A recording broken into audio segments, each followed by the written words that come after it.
Jung's psychology is a transformative philosophy, a mystic philosophy, one which, when understood, has the capacity to completely transform our lives.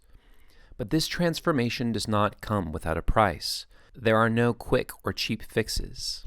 For the transformation to be effected, we must be willing to go all the way into the depths of our own darkness and into the very core of the darkness of incarnate life. This is not to fetishize the darkness, but to recognize its necessary and enduring power. A power which, if left unconscious, threatens the collapse of civilization itself. On the other hand, to become conscious of that darkness is to discover its redeeming power, is to be brought back to the very origin of ourselves and the world, and into relation with humanity in the embrace of its sacred duty and task, the caring and tending to the sacred in our lives. The phenomenon of the transference speaks to the essential need of a human community oriented toward the sacred. The precondition of the recognition of the sacred in ourselves is the ability to recognize the sacred in others, and that to be able to recognize the sacred in others, we must be able to find the sacred in ourselves. To be in sacred relationship with others requires a mutual recognition that opens a clearing for the manifestation of the divine, for that wholeness that speaks out through the myriad sparks of light scattered throughout the cosmos. Almost everyone nowadays is aware of the dismal state into which we have fallen. Isolated behind screens, bombarded by meaningless images and ideas, cut off from our sacred roots, cut off from each other. It is no accident that Jung's most sustained treatment of the phenomenon of the transference is simultaneously a text on the alchemy of the Middle Ages. For as Jung noted, as moderns, we still have not progressed beyond the psyche of the Middle Ages, and in a culture whose technological power has progressed exponentially, but whose psychology is still stalled in medieval Europe, is nothing short of a recipe for disaster. The dream that was spun in the alchemical laboratories of the Middle Ages is still dreaming through us, and it is back into the darkness of the archaic psyche that we must look to glimpse that future horizon that beckons us as our birthright, if only we have the courage to go down and meet it. At the heart of the alchemical opus is the unio mystica, the mystic marriage, the alchemical union of opposites. If alchemy itself is a hermeneutical key to understanding the transference, then we can begin to see that the phenomenon of the transference has a goal that outruns mere psychological health in the modern sense, but rather is a phenomenon capable of carrying us right back to the source and origin of our psychic life, to that dark psychic background out of which consciousness itself arises. Like alchemy, Jung's psychology was always a kind of mystic philosophy. To undergo a transference, equipped with the alchemical theoria, is to find oneself in the middle of an opus capable of radically transforming one's life. The first stage on this return to our psychic origin and root is to recover all those aspects of ourselves we have disowned and projected onto others, to confront our own dark shadow and the dark and disturbing secrets it contains.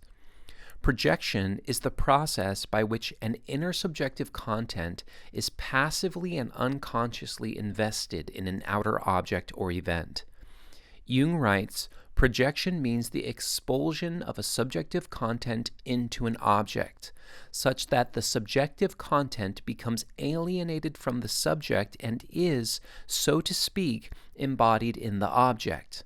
The subject gets rid of painful, incompatible contents by projecting them, as also of positive values, which, for one reason or another, self-deprecation for instance, are inaccessible to him.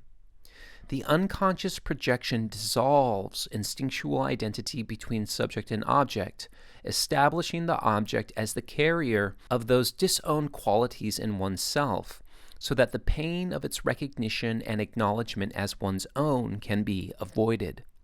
Jung writes, we are convinced that certain people have all of the bad qualities we do not know in ourselves, or that they live all those vices which could, of course, never be our own. And how much easier this is today, yelling at each other from behind screens, raging against the simulacra, or falling into depression at the perceived success or beauty of others, the perfect embodiment of the Platonic cave. But by withdrawing the projections, conducting them back to their psychic origin, we gain the opportunity to discover their true meaning and power. This is not a mere intellectual operation. A projection must first become ripe before it can be withdrawn and integrated. The first step is to acknowledge that whatever we perceive in outer persons or events must already be contained within ourselves. While this may sound a bit too wild for some, all we need to do is recall to mind our Hermetic brethren who recognized that the human being is a little cosmos, a microcosm, a reflection of that larger cosmos in which we are embedded, and that we thus contain that cosmos within ourselves. The inside mirrors the outside, and the outside mirrors the inside. This is not solipsism, but rather the recognition of the common ground from which we all arise and to which we all in the end return. Judgments, whether positive or negative, can fruitfully be seen as sprouts arising from seeds that we contain within ourselves. Observation of natural rhythms as the elemental nature we ourselves express. The cosmos is alive because we are alive, and we are alive because the cosmos is. This is a commendable first step, but only the first, for the projections do not simply disappear once they have been withdrawn. They seek their fulfillment one way or the other, and as they are introjected, they begin to swell with libidinal force, with psychic energy, taking on a remarkable autonomy as they appear in the psychic intensity of dreams and visions, and bring to the fore all those hidden instincts swirling in the depths. This can be highly distressing and chaotic, and this is where a strong emotional or even erotic bond can facilitate the process of reintegration, namely a relationship that establishes a transference.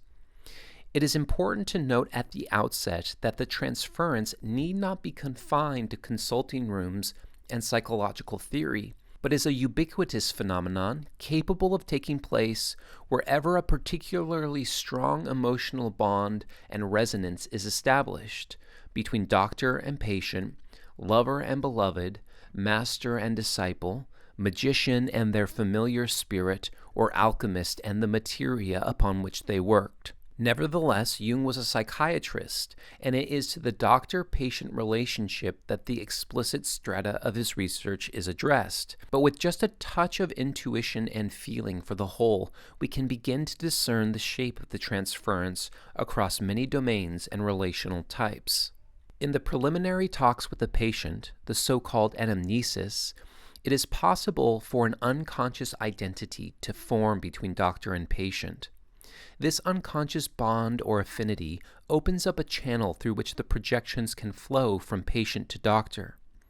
Particularly strong projections, long ago withdrawn from outer objects, stem from the initial familial context of the patient, the relationship of child to father and mother, or the relation of brother and sister. And with the channel of the emotional bond now opened, the doctor becomes a convenient hook upon which the projections can land. The experiences of childhood are now recapitulated on the doctor. The neurotic maladjustment of the patient is now transferred to him. The situation between doctor and patient, Jung asserts, mirrors the relationship between the alchemist and the materia. As Jung notes, this bond is often of such intensity that we could almost speak of a combination. When two chemical substances combine, both are altered. This is precisely what happens in the transference. As the unconscious situation of the patient is transferred, it mixes, combining with the unconscious situation of the doctor, giving rise to a countertransference in which the doctor takes over the suffering of his patient and shares it with him. In doing so, the doctor, by voluntarily and consciously taking over the psychic sufferings of the patient, exposes himself to the overpowering contents of the unconscious, which constellates the doctor's unconscious situation along corresponding lines. The case begins to fascinate the doctor. An unconscious tie is now established. The patient, by bringing an activated unconscious to bear upon the doctor, constellates the corresponding unconscious material in him. Doctor and patient thus find themselves in a relationship formed on mutual unconsciousness. The patient's problems are now, in their own way, the doctor's problems too, played out within the parameters of their particular unconscious situation. And the only way out is to find the solution together, through relationship. The burden now falls as much on the doctor as it does on the patient, and the doctor's key to healing the patient is to heal himself. Jung writes, "It is like passing through the valley of the shadow, and sometimes the patient has to cling to the doctor as the last remaining shred of reality. This situation is difficult and distressing for both parties. Often the doctor is in much the same position as the alchemist, who no longer knew whether he was melting the mysterious amalgam in the crucible or whether he was the salamander glowing in the fire. With the uprush of the unconscious, the apparent unity of both the patient and doctor's psyche is thrown into chaos, and a real conflict ensues. The doctor's unconscious now constellates along the lines of the patient's, and it is now as if a third thing exists between them, a new being. This is Mercurius, that ever-elusive spirit of nature who stands for the beginning and end of the work." Jung writes, "Psychological induction inevitably causes the two parties to get involved in the transformation of the third and to be themselves transformed in the process. And all the time the doctor's knowledge, like a flickering lamp, is the one dim light in the darkness. Nothing gives a better picture of the psychological state of the alchemist than the division of his workroom into a laboratory, where he bustles about with crucibles and alembics, and oratory, where he prays to God for much-needed illumination. As the chemical transformation of the materia elicit corresponding transformations in the alchemist, activating the dark psychic background that is the ground of the transformation of each, leading the alchemist back to the archetype of the conjunctio, the royal marriage, so too does the transference and counter-transference catalyze the uprush of the primordial archetypes, an unfolding that aims at nothing less than the creation of the philosopher's stone, to the manifestation of the self, and to individuation. Under the right conditions and equipped with a subtle symbolic understanding, such a bond can become fertile ground for the upwelling of the archetype of the conjunctio, making manifest the hidden archetype concealed in the outer appearance of the relationship itself. Indeed, at the heart of the transference is a human relationship, for it is the human relationship that symbolizes the objective ground out of which any relationship becomes possible to begin with. Concealed, hidden in the appearances is the objective ground that makes authentic individuality possible, and hence authentic relationship to others, the ground which is the life we all share in, that not yet human anthropoid disposition of the unconscious that we all are in and are. The living quality which the alchemists saw not only in man, but also in inorganic nature, an expression of the life spirit, the anima mundi, or filius macrocosmi, the anthropos who animates the whole cosmos. This spirit has poured himself out into everything, even into inorganic matter. He is present in metal and stone.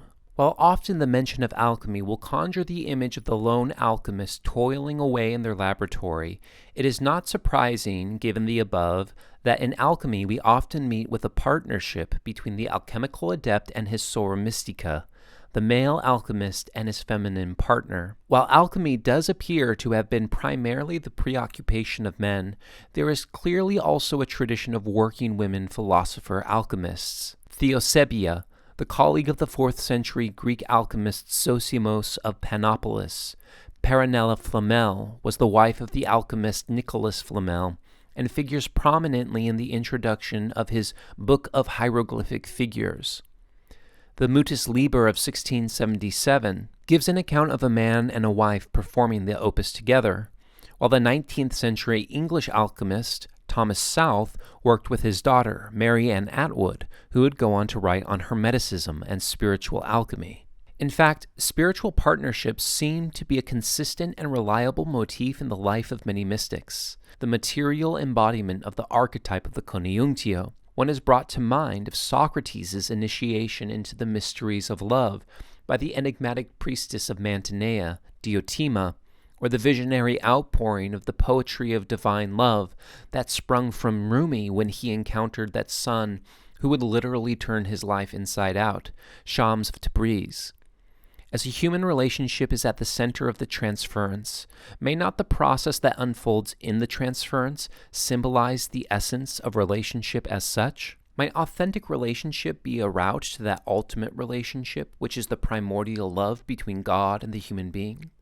A relationship often depicted in erotic terms and forming the very basis of the unio mystica, a process unfolding in the secret chambers of the human heart, the conjunctio of our interrelated being in life, a return to our primordial wholeness and divine origin. The bond that is effected through a relationship that establishes a transference opens up the possibility for all those stubbornly persistent projections to find their way back to their psychic origin, to be reintegrated into the total psyche. Ultimately, though, the bond formed in the transference is a bond formed in the depths of the personality itself.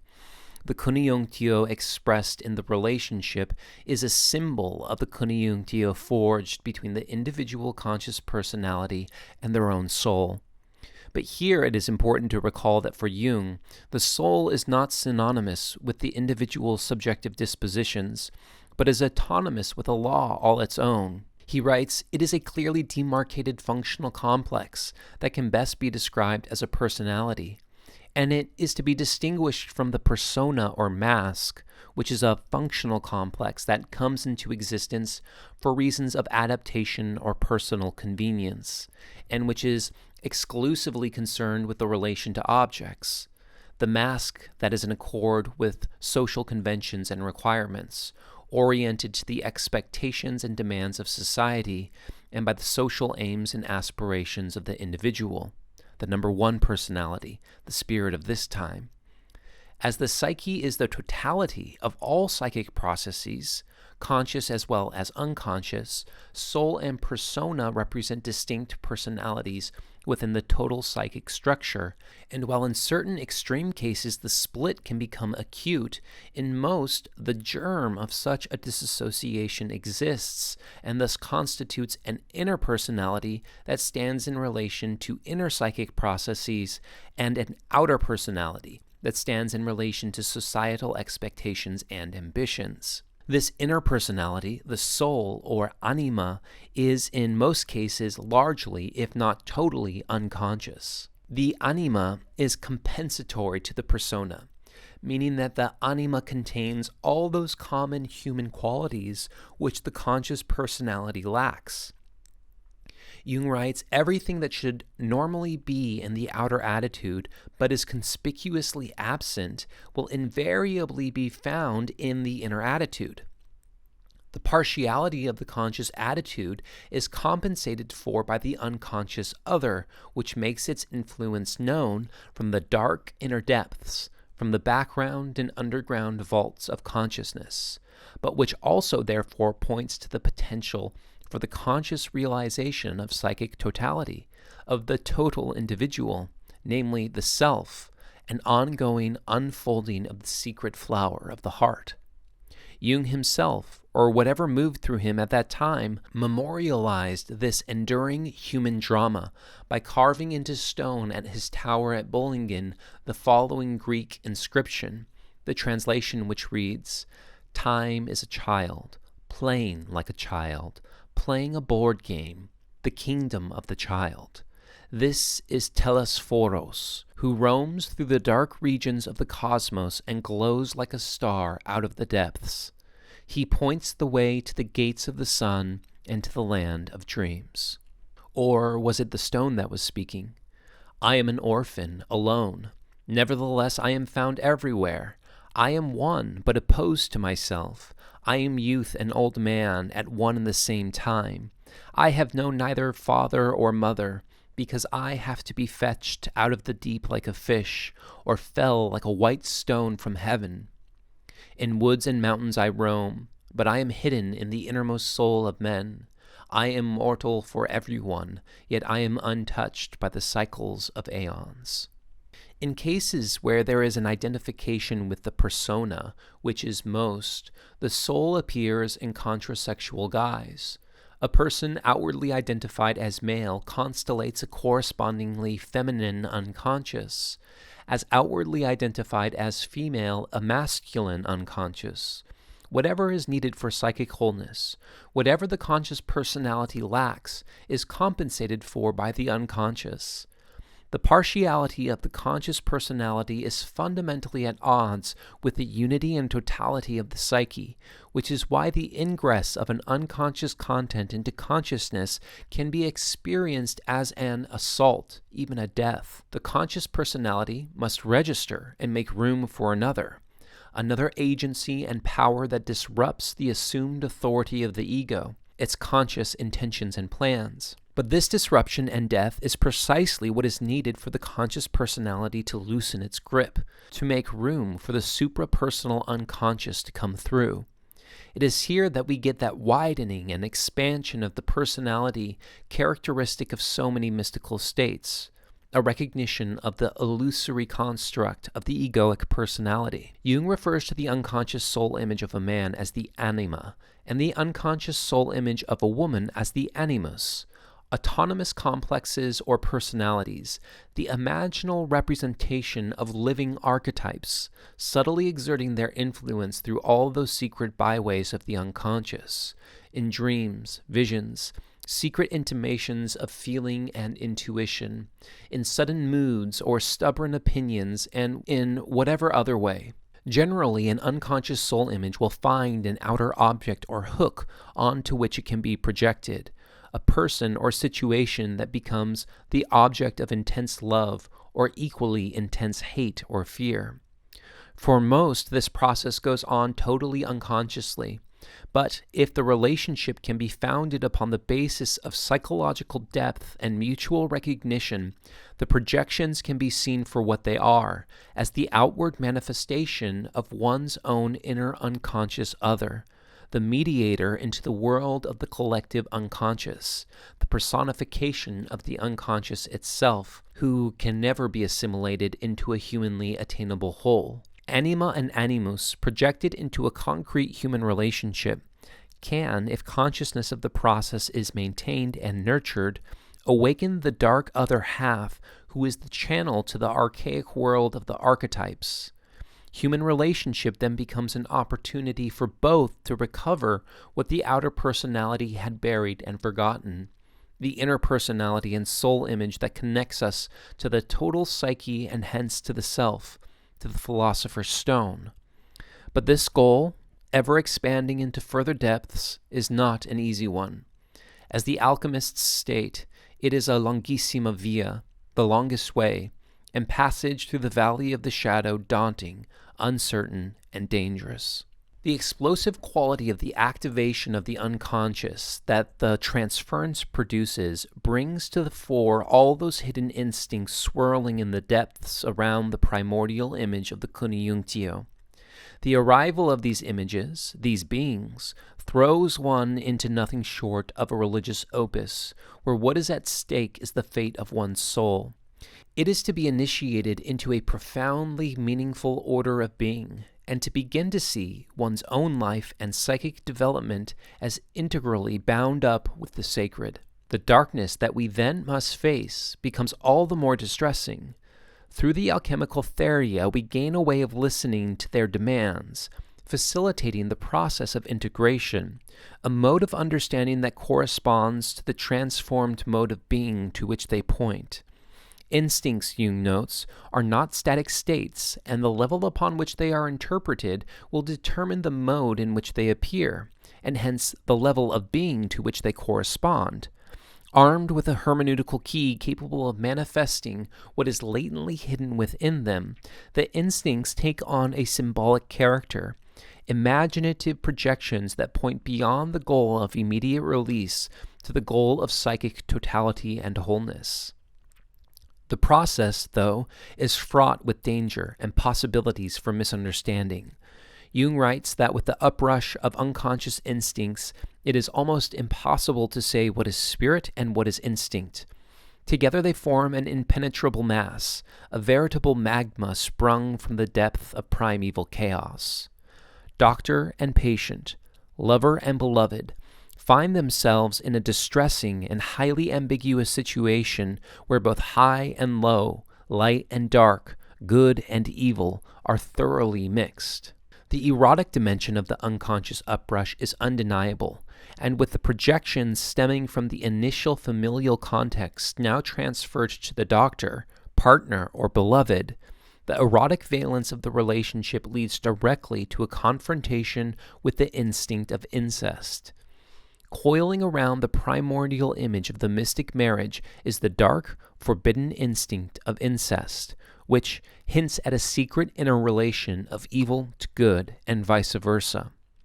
The archaic psyche contains both the highest spiritual aspirations as well as the darkest potentials, but only by going into and through those dark potentials, experiencing them in the depths of one's own being, can those higher potentials for psychic life emerge.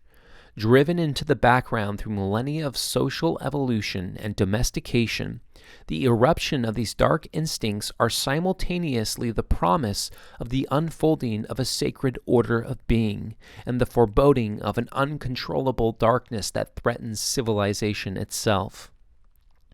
An instinct driven into the unconscious will seek its release at a higher level, but without the subtle and sacred understanding that the theria provides, and through which their energy can be transmuted into a new mode of being, confronts us with the danger of a regression into brute, explosive, and violent expressions that threaten the very foundations of the psyche and of civilization itself. The incest taboo can be thought of as the dark guardian on the threshold of the conjunctio, around which all of the darkest instincts swarm. The projection of instincts can be successfully controlled if they find suitable hooks on which to land. But if the transference is to be entered into consciously, then the projections will ultimately have to be managed internally, their true meaning fulfilled within oneself. This activates the hiding place for all the most secret, painful, intense, delicate, shamefaced, timorous, grotesque, unmoral, and at the same time most sacred feelings which go to make up an inexplicable wealth of human relationships and give them their compelling power. The dark secrets of nature are released, and while contact with the darkness is distressing, disturbing, and dangerous, it is also the precondition of the coming of the light, for only from indistinguishable night can the light be born. In the darkness of instinctual nature, a secret order of being is concealed, not in order to be manipulated and controlled by the number one personality, for it does its work whether the number one personality approves or not. The darkness of the chaotic uprush burns away, purifies and releases those unconscious contents of the personal ego that keeps it attached to its illusory control, emptying it of its grosser nature and opening a clearing so that a sacred order of being can begin to emerge through it. The unfolding of nature expresses a hidden pattern, a pattern hiding in plain sight. To become conscious of this pattern is to become conscious of the myth unfolding in our lives. To enter consciously into this relationship is to die to the illusion that our conscious intentions and plans will get us anywhere. For it is only that other that is capable of producing any real change, and to experience its living reality is to be fundamentally transformed by the experience of the numinosum. This opposition and commingling of good and evil, of light and dark, is one of the most striking features of alchemy, the coincidentia oppositorum of the highest and the lowest, the most exalted spiritual states with the dark and foreboding life of instinctual and primal nature. The donum spiritus sancti, the gift of the Holy Spirit, the arcanum of the sapientia Dei, the secret of the wisdom of God, In complete contrast to the doctrine of the Church, was to be sought in the dark and contaminated instinctual life of nature, in the dead incinerated body, from the decaying corpse of the king and queen, in the menstruum of a whore, in death, darkness, and sin. As the Rosarium states, and for this reason you should employ venerable nature, because from her, and through her, and in her is our art born, and in naught else. And so our magisterium is the work of nature, and not of the worker. This questionable and ambiguous origin, hiding in plain sight, deemed worthless and despised, is the sacred source and key to the hidden unity of being, to its unsurpassable wisdom and loving grace, its animate and effulgent wisdom, quietly and secretly giving life to the world. To find it, we have to look where nobody wants to look, into our own depths and darkness, not flinching or turning back in fear, disgust, and shame, but like nature herself, quietly and lovingly embracing the brokenness of ourselves and the world. In the darkness of nature is the redeeming symbol concealed. The union of the royal pair was unacceptable to the Church, contaminated with the stain of incest, exposing something dark and sinister right at the root of the sacred, in perfect contrast to the pure and holy light of God. What had been excluded from the Trinity of Father, Son, and Holy Ghost, the alchemists were driven to recover in nature, that lower spirit imprisoned in all creatures since the day of creation, which paradoxically is the very ground for the arising of the lumen quod superat omnia lumina, the light that surpasses all lights. That earthbound spirit is the minister of a secret order. To encounter him is to be initiated into an entirely new mode of being, capable of perceiving in the appearances their archetypal order and purpose, and thus to be drawn back to a wisdom that longs and strives to unite with the sacred origin out of which the appearances arise, back to the conjunctio, the mystic marriage, the unio mystica, union with God. The image of the royal pair shows us two figures, king and queen, sol and luna, mediated by the donum spiritus sancti, the gift of the Holy Spirit, a trinity of masculine, feminine, and divine, thus invoking the uncomfortable parallel to the form of Mercurius triplex, who, as we have seen, is simultaneously mineral, vegetable, and animal, father, mother, and child, the ignis mercurialis, mercurial fire, and thus connected to the fires of hell, found in the center of the earth, a rearrangement of the heavenly spiritual powers in the lower chthonic world of matter, who does not appear ex opera divinio, from divine works, but ex opera natura, from the works of nature, not from above, but from the transformation of a shade from Hades, akin to evil itself and bearing the name of the pagan god of Revelation. The one-sidedness of the Holy Trinity is compensated for by the alchemist with its opposite, an inverted chthonic trinity hidden deep within phusis, compensating the imbalance in the conscious situation by bringing into the sphere of consciousness the dark and forbidden instincts of the unconscious, that conceal the latent unity, that sacred order of being that wells up from the depths of nature. Not through an ascent to the light, but through a descent into the darkness is the gift obtained. In the darkness of nature, in the darkness of the psychic background from which our human life arises, is found that wild spirit of nature, capable of leading us back to our sacred origin, to our wholeness, to the arcanum of the sapientia Dei. The Holy Trinity of the Church left out the distinctly human situation in which we find ourselves, surrounded on all sides by the darkness of instinctual life, the evil, sinister, and immoral conditions that must be negotiated and entered into as earth-bound creatures. Mercurius complements, rounds out, and completes the Holy Trinity, and is mysteriously bound up with the process of redemption, revealing that in truth, Mercurius, trapped in matter, is the prima materia of the work. The spherical, i.e., perfect man, who appears at the beginning and end of time. He is man's totality, which is beyond the division of the sexes, and can only be reached when male and female come together in one. The revelation of this higher meaning solves the problems created by the sinister contact and produces from the chaotic darkness the lumen quod superat omnia lumina. The dark and perilous uprush of Mercurius from the chthonic depths is paradoxically the condition for the coming of the light. And just as the alchemists descended into the dark recesses of matter to discover the primordial spirit they sought, so too do the pair in the midst of the transference descend. There, in the darkness of nature, in the darkness of the unconscious, is the redeeming symbol to be found. Indeed, the activation of the incestual instinct reveals its concealed meaning as a repulsive symbol for the unio mystica. An understanding of the meaning of what is happening, of its symbolic import, is absolutely crucial, for the theria is what is needed to conduct the dark and troubling appearances back to their sacred origin and source. As Jung writes, incest symbolizes union with one's own being. It means individuation or becoming a self, and because this is so vitally important, it exerts an unholy fascination. Incest is simply union of like with like, which is the next stage in the development of the primitive idea of self-fertilization. This state of darkness, conflict, and opposition erupting from the unconscious is the latent unity of the prima materia becoming active, the unleashed opposites which seek their reconciliation in a higher state of manifest unity.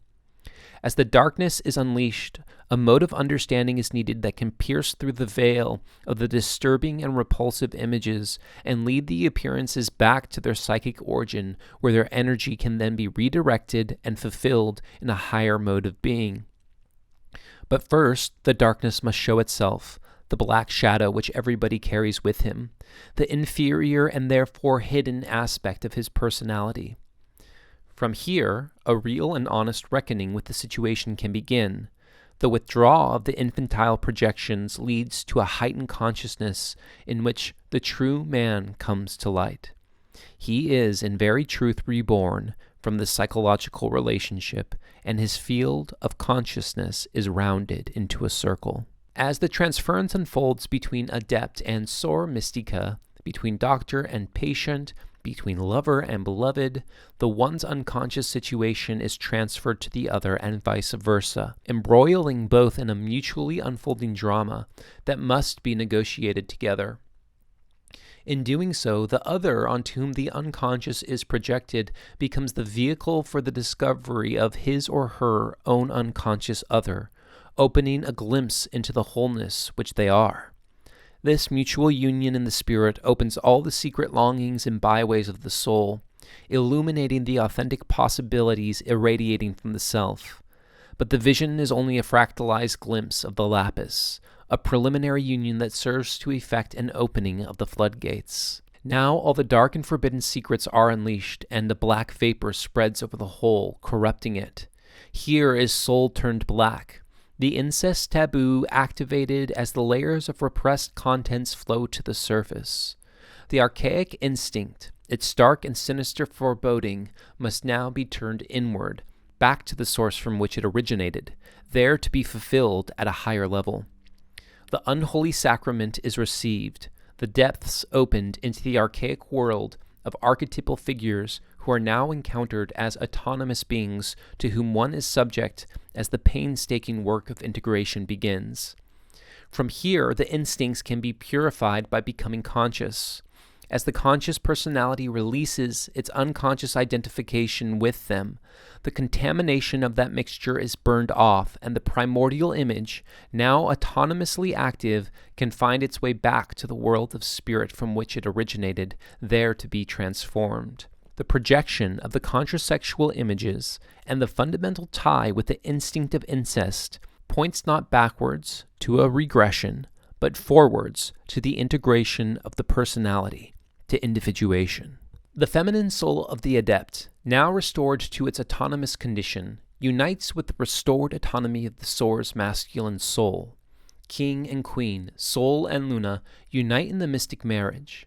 The union that takes place is not the physical union of the two involved, but rather the synthesis of the ego and the supra-personal unconscious, consummated at the level of spirit. But it is precisely that corporeal relationship that catalyzes the possibility of such a union, an intrapsychic process that relationship itself paves the way for. The outer relationship is the symbol and vehicle of the union that takes place in the suprapersonal unconscious, the material pole of the primordial and transpersonal archetype of the conjunctio. Jung writes, that is the core of the whole transference phenomenon, and it is impossible to argue it away, because relationship to the self is at once relationship to our fellow man, and no one can be related to the latter until he is related to himself. What is required is both the integration of projected unconscious contents and an equally indispensable process of objective relationship, an authentic relation to the other in which we see them in their fundamental uniqueness for who they really are, cleansed of the projections of our own shadow. Jung, recalling a dream that he had of his wife after she had passed, writes, the objectivity which I experienced in this dream and in the visions is part of a completed individuation. It signifies detachment from valuations and from what we call emotional ties. In general, emotional ties are very important to human beings, but they still contain projections, and it is essential to withdraw these projections in order to attain to oneself and to objectivity. Emotional relationships are relationships of desire, tainted by coercion and constraint. Something is expected from the other person, and that makes him and ourselves unfree. Objective cognition lies hidden behind the attraction of the emotional relationship. It seems to be the central secret. Only through objective cognition is the real conjunctio possible. In the blackening, we are forced to confront all those unlived and disowned potentials of the psyche, and this requires a real death, a death to the life we thought was ours, and an awakening to an order of being that transcends and informs the personal. Objective cognition is not the disinterested view from nowhere that empirical science holds up as the ideal standard for attaining knowledge, but the participatory ground of life and being that we all share in, yet relentlessly cover over and forget. To connect to this is to connect to our roots, to the very ground of the sacred that is expressed through our lives. Relating to others authentically requires an authentic relation to our own soul, a reclaiming of the repressed aspects of our personality, or those aspects that we didn't even know we contained, that we project outwardly onto others. Jung writes, we are still almost certain we know what other people think or what their true character is. We are convinced that certain people have all the bad qualities we do not know in ourselves, or that they live all those vices which could, of course, never be our own. We must still be exceedingly careful in order not to project our own shadows too shamelessly. We are still swamped with projected illusions. If you imagine someone who is brave enough to withdraw these projections, all and sundry, then you will get an individual conscious of a pretty thick shadow. Such a man has saddled himself with new problems and conflicts. He has become a serious problem to himself, and he is now unable to say that they do this, or that they are wrong, and they must be fought against. He lives in the house of self-collection. Such a man knows that whatever is wrong in the world is in himself, and if he only learns to deal with his own shadow, then he has done something real for the world. A withdrawal of the shadow is akin to death, for now no one and nothing is responsible for our circumstances other than ourselves. The emotional ties through which our projections run are loosened, and the conscious personality can no longer lean on external objects and persons to prop its identity up, but must confront directly the source of its fate and destiny within itself, a sacrifice of life in this world in the service of self-consciousness, to the consciousness of our sacred origin, the necessary condition for the possibility of objective understanding and relationship to others. The self-consciousness won in the process opens up an awareness into the depths of the animate and living psyche that surrounds and permeates everything we are and do, into the very ground of the sacred. The alchemical opus and its modern iteration in the Transference thus requires not only intellectual and technical skill, but also a moral and psychological seriousness, the kind of attitude that is required in the execution of a religious work. It is prudent to recall that for Jung, religion does not refer to a creed, but to the attitude peculiar to a consciousness which has been altered by the experience of the numinosum, by a dynamic existence or effect, not caused by an arbitrary act of will, which seizes and controls the subject, a quality of a visible object or the influence of an invisible presence that fundamentally alters and transforms consciousness. This numinosum, in Jung's reading of alchemy, is none other than the dark spirit of nature itself, Mercurius, the personification of the spirit of the mysteriously transformative power of the collective unconscious, the spirit who in the transference effects the changes and transmutations that will lead to a fundamental transformation of the personality.